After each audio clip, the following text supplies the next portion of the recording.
the wife who was already leaving, the Jennifer Hillier Penney case. An alarm won't stop ringing.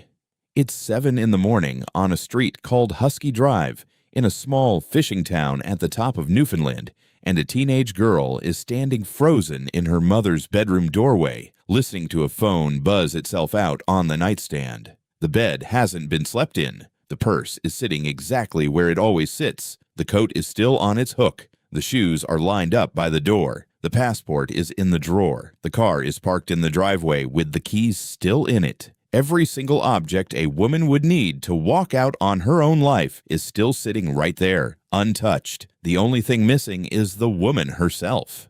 Her name was Jennifer Hillier Penney, and for almost 10 years, nobody could prove what happened to her inside that house that night. Then investigators built one of the most elaborate undercover operations this province has ever seen. And the man who slept beside her for 18 years ended up describing the whole thing in his own voice on tape. Stay with me, because the way this case finally cracked open is stranger than almost anything else I've covered on this channel. This is Buried Truth Crime, and if you're new here, hit subscribe now because we post a brand new case just like this one every single day.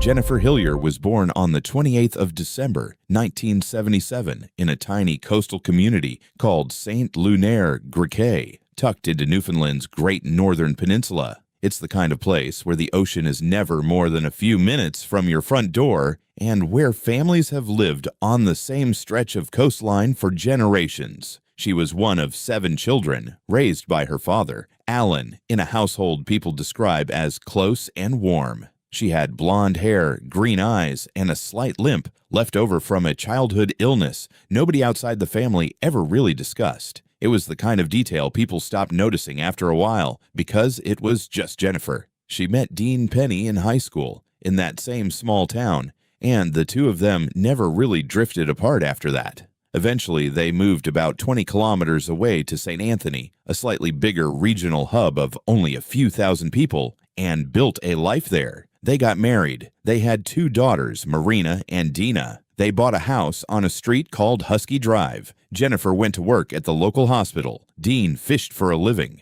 and knew the coastline and the woods around an area called Northwest Arm as well as anyone alive. For close to 18 years, that was the entire story. A hospital worker, a fisherman, 2 girls growing up in a town where everybody knows everybody's business. The people who knew Jennifer describe her as funny, warm, and completely devoted to her daughters. When police eventually went looking for anyone who might have had a grudge against her, they couldn't find a single one. Her friend Gina Elliott said it plainly afterward. Jennifer would never have walked away from her girls, and if something had been wrong, she would have picked up the phone. That loyalty is exactly why what happened next felt so wrong to everyone who loved her. By the year 2016, after 18 years together, something had shifted. Jennifer had stopped loving Dean, and she wasn't quietly sitting with that feeling. She was actively building her way out. That same year, in the fall, Jennifer's mother died. So while she was grieving, she was also separating from her husband, speaking with a lawyer, and moving out of the house on Husky Drive to stay with her father back in Saint Lunaire, Griquet. She started applying for jobs in a town called Glovertown, much closer to where her eldest daughter, Marina, was living, because she wanted to be near her. She reportedly had an interview already lined up. This wasn't a woman drifting through a rough patch. This was a woman methodically closing one chapter of her life to open another. But as that separation moved forward, something else started building alongside it. Fear. According to the people closest to her, Jennifer had grown genuinely afraid of Dean. He reportedly began showing up near the hospital around the time her shifts ended. He suspected she was seeing someone else, when in reality, according to those who knew her, most of that communication was with lawyers, handling the unglamorous practical business of ending a marriage. That fear became serious enough that Jennifer and her friends quietly set up a check-in system. Regular calls, regular texts, just so someone always knew where she was and that she was safe. Then on the 16th of November, 2016, exactly 2 weeks before she vanished, Jennifer made a change her family would later see as enormous. She updated her life insurance policy, removing Dean as the beneficiary and naming her 2 daughters in his place. That's where things stood in the final week of November 2016. A woman working, grieving her mother, visiting her father, quietly preparing to start over somewhere her daughter already was. And then came one small, ordinary arrangement that pulled her right back into the house she was trying so hard to leave. Dean had a few days of duck hunting planned at a cabin roughly 45 minutes away near Northwest Arm. The younger daughter, Dina, wanted to stay at the Husky Drive house because it was closer to her school. So it was agreed. While Dean was supposedly away at the cabin, Jennifer would stay overnight at the family home so Dina wouldn't be alone. By every account, Jennifer wasn't comfortable with the plan. She no longer felt safe inside that house, but she agreed, on the understanding that Dean would be at the cabin the entire time. That brings us to the 30th of November 2016, the last day anyone reliably saw Jennifer Hillier Penney alive. She went to work as usual that day. In the evening, she had dinner at her father's house with several relatives, including her sister Yvonne. Around 6 in the evening, she left to drive Yvonne to a hospital appointment in St. Anthony. On that drive, Dean called and asked when she'd be home. She told him she was on her way, that she had a headache, and that she planned to lie down once she got there. Around 8 that evening, Jennifer texted her daughter Dina to say she was home, wasn't feeling great, and was going to take a bath or go to bed. Dina was out with friends and didn't get back until after curfew, sometime around 9:30 that night or later. When she walked in, she ran into her father, Dean, who told her he'd come back from the cabin because he'd forgotten his duck decoys in the garage. He left again shortly after. Worried about being caught breaking curfew, Dina went quietly to her own room. Her mother's bedroom door was closed. She didn't open it. She never actually saw her mother that night. The next morning, the 1st of December, at around 7 o'clock, Jennifer's phone alarm started going off and it wouldn't stop. Dina went to check on her, and her mother wasn't there. What she found instead was every sign of a woman who hadn't chosen to leave. The phone still ringing. The purse, untouched. The coat and shoes exactly where they should be. The passport still in its place. The car parked outside with the keys left in it. No note, no message to anyone. She hadn't shown up for work. She hadn't called her father, her siblings, or a single one of the friends who checked on her almost every day because they knew she was scared. For a woman with that kind of safety net around her, this silence was immediately, unmistakably wrong. Police were called that same day, but in the earliest stage, this was treated primarily as a missing person case rather than a crime scene. There were no obvious signs of forced entry and no obvious signs of a struggle. A search dog brought to the property reportedly couldn't pick up a scent trail leading away from the house, which suggested Jennifer hadn't simply walked off into the surrounding land. Local searches began across roads, wooded areas, and nearby water. It took about a week until the 7th of December for investigators to formally classify the case as suspicious and start treating the Husky Drive property as a potential crime scene. By then, according to Jennifer's family, a large number of friends, relatives, and volunteers had already moved through that house, possibly disturbing whatever evidence might have been left behind. A later forensic look at the scene reportedly found no obvious signs of a violent struggle and no significant visible blood, which only made the case harder to build. What followed was a massive, sustained search effort. Royal Canadian Mounted Police officers, Canadian Rangers, search and rescue volunteers, divers' boats, and even a helicopter combed the land and the coastal water around St. Anthony. The community rallied behind the search. Locals raised roughly $22,500 through a bingo fundraiser specifically to pay for sonar searches of the water. Posters, billboards, and car magnets carrying Jennifer's photos spread across the entire region. Vigils were held at a local park. Dean's mother, Ruby Penney, publicly defended her son and offered a reward of $25,000 for information, while at one point also raising suspicion about another local man. Despite all of it, no trace of Jennifer ever turned up. Investigators eventually interviewed more than 100 people. A national investigative program ran a 2-part feature on the case that brought renewed scrutiny to inconsistencies in Dean's story, particularly his account of coming back that night for forgotten duck decoys. For years, the public message from police stayed exactly the same. The investigation was active, and somebody out there almost certainly knew more than they were saying. Behind that public silence, though, something much bigger was quietly taking shape. A missing person case with no body and no forced entry needed something conventional forensics simply couldn't give it. A confession. In September of 2019, an undercover officer using the name Vic made first contact with Dean, initially posing as someone interested in renting his hunting cabin. That single conversation was the opening move in what would become one of the largest and most expensive undercover operations in the province's history, a so-called Mr. Big Sting, a technique unique to Canadian law enforcement. Over roughly 4 years, officers built an entire fictional criminal organization around Dean. They offered him well-paid work, travel, valuable property, and the promise of protection from any police trouble, all while quietly testing whether he would eventually admit what happened to his wife. By the time the operation wrapped, roughly 100 RCMP personnel in various roles had taken part. Dean was gradually pulled deeper and deeper in. He was introduced to men who presented themselves as wealthy, connected, and dangerous. He was shown property, travel, and the appearance of a criminal network stretching across the entire country. To a man who, by his own later testimony, was struggling financially, it must have looked like a way out of a life that had nothing to do with well-paid jobs and criminal bosses. The operation built toward a meeting with a supposed crime boss known only as Rudy. One of the key encounters happened aboard a yacht in a Vancouver marina on the 30th of November, 2023, the exact 7th anniversary of Jennifer's disappearance.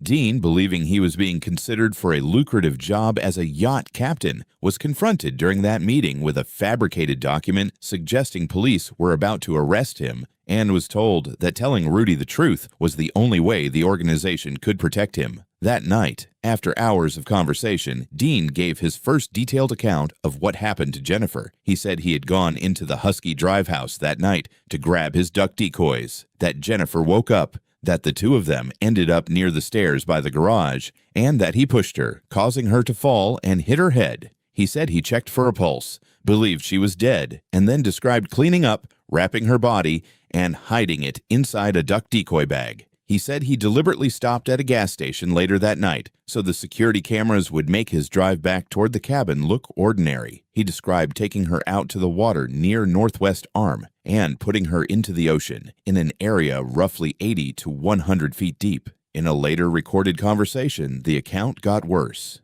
Dean added that after Jennifer fell and hit her head, he struck her multiple times with a mallet-like hammer, specifically so she wouldn't wake back up. That single detail turned the story from an accidental fall, followed by a cover-up, into something else entirely, a deliberate killing. 2 weeks later, on the 15th of December 2023, the RCMP arrested Dean Penney in the Deer Lake area. The next day, he was formally charged with the first-degree murder of Jennifer Hillier Penney. Police publicly described it as a case of intimate partner violence, confirmed that her remains still hadn't been found, and said little else while the case moved through the courts. The trial finally began on the 1st of April 2026 in the Supreme Court of Newfoundland and Labrador in Corner Brook, in front of a jury of 12 people. Dean pleaded not guilty. Over the following weeks, the Crown built its case around the timeline of the separation, Jennifer's documented fear of Dean, his presence at the house that night, the belongings left behind, the gas station stop, and at the center of everything, the 2 undercover confessions. The defense's entire strategy was to attack the reliability of those very confessions.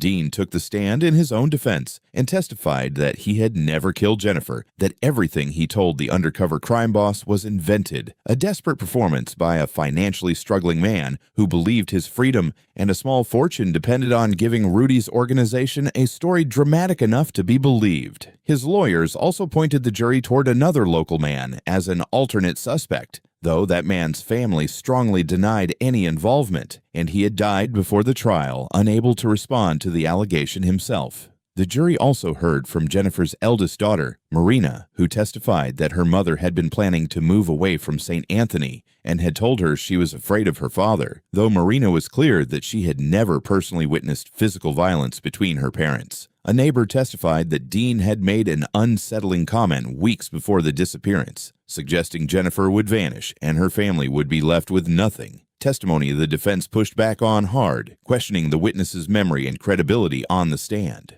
Investigators also described comparing pieces of Dean's account against what could actually be verified surveillance footage placing him at a St. Anthony gas station that night, his own daughter confirming she'd seen him at the house. Details that supported parts of his route, without on their own proving what had actually happened inside those walls. Deliberations stretched over several days. At one point, jurors asked to rewatch the unedited undercover recordings and requested clarification from the judge on the legal meaning of coercion in the context of an undercover sting. The judge explained the standard, and deliberations continued. Finally, on Sunday, the 24th of May, 2026, nearly 10 years after Jennifer disappeared, the jury returned its verdict. Guilty of first-degree murder. Dean's claim of a fabricated, coerced confession hadn't created reasonable doubt. Police publicly thanked the investigators and Jennifer's family, while acknowledging the case's one lasting, painful gap. Her body has still never been found. Dean's sentencing hearing is scheduled for the 11th of September, 2026.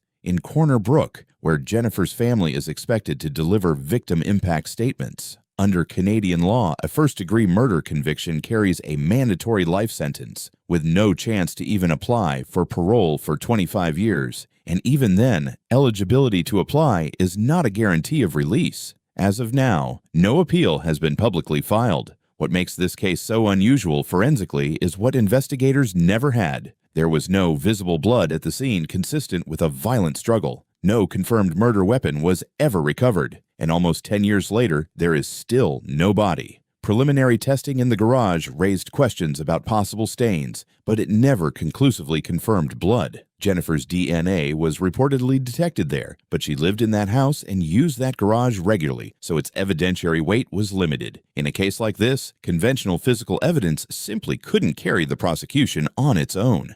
That's exactly why the undercover operation became the backbone of the entire case. RCMP teams conducted 6 separate missions and examined more than 130 underwater points around an area called the Hare Bay Islands, based on the location Dean described in his confession, and came up empty. The Crown argued that nearly a decade in cold, deep, moving Atlantic water could easily explain why nothing was ever found. The defense argued the opposite, that coming up empty undercut the reliability of the very confession the whole case depended on. That confession sits inside one of the most closely scrutinized techniques in Canadian law. Under a Supreme Court ruling, any statement obtained through a Mr. Big operation is treated as presumptively unreliable, unless the Crown can prove it holds up, and that its value outweighs the risk of convicting someone based on a performance given to impress people he believed were dangerous criminals. That's exactly why the jury spent days specifically reviewing those recordings and asking the judge to define coercion before they were willing to convict. Cases like this one tend to follow a pattern that shows up again and again in domestic violence research. The period when someone is actively leaving or has just left. A relationship is consistently the highest risk window there is. Control that once felt total starts slipping away, and for some people, that loss of control becomes unbearable. Every piece of Jennifer's final weeks lines up with that pattern. The lawyer, the move out, the job search near her daughter, the insurance change, the informal safety network she and her friends built because she was scared. And on the other side of it, without diagnosing anyone with anything they haven't been diagnosed with, Dean's own recorded words to undercover officers reveal a man capable of sustained, deliberate deception,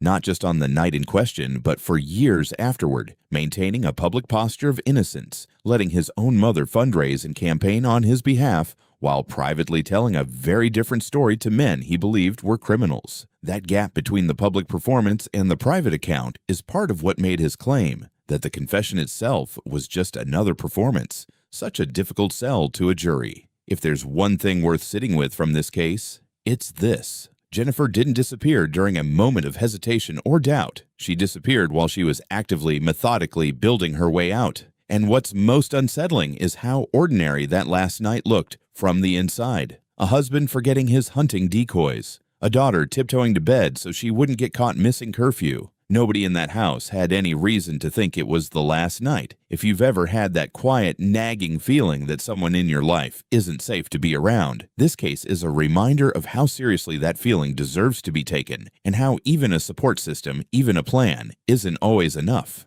That's not a failure of the person living through it. That's just how thin the margin can be. If you or someone you know may be dealing with an unsafe relationship, reaching out to a local domestic violence support line or a trusted person can make a real difference. Jennifer Hillier Penney's remains have still never been recovered, and her family is still waiting for her and for whatever truth Dean Penney has left to tell. If this case stuck with you, let me know in the comments which detail got to you the most. Hit like if you want to see more cases just like this one, and hit subscribe because Buried Truth Crime posts a brand new case every single day. I'll see you in the next one.